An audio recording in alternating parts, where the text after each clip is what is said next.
While scrolling through YouTube, I came across the trailer of the new Netflix film, The Rip. It stars Matt Damon and Ben Affleck in main leads. Story revolves around Miami Police Department's narcotics team and the assassination of their commanding leader. In the beginning act only, the film establishes someone has been killed, and someone among them, the police officers, might have killed her, or maybe more than one or two maybe involved in her killing.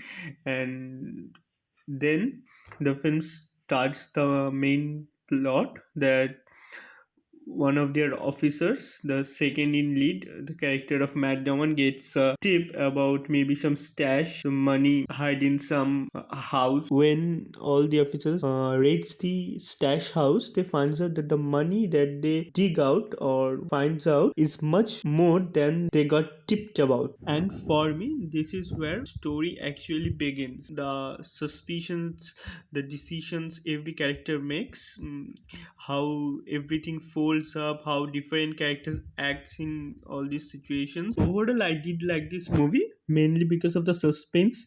The film genuinely hooked me until the secret was finally revealed. From the very beginning, it plays a clever game with the audience by presenting three different characters as possible snitches, and honestly that constant doubt is what keeps the film engaging. What really for me was how the makers kept pushing the question, who is like the real snitch among them. uh, I would say the sharp dialogues and smart writing, especially in the first two acts, the film keeps us redirecting to our suspicion. At one point, it clearly wants us to believe that Matt Damon might be the villain. I think that part of the doubt kind of comes from Matt Damon's past roles. I mean, if everyone remembers The Departed.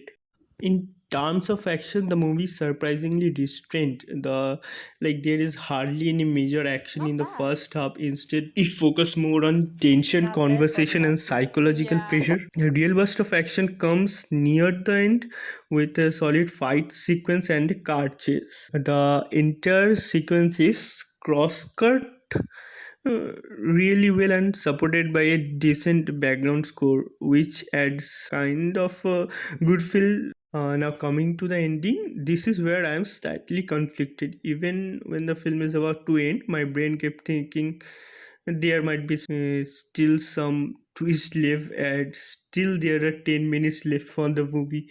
I mean, personally, I would love that thing, like some other type of reveal or sharp turn twist, but the ending turns out to be much simpler than expected.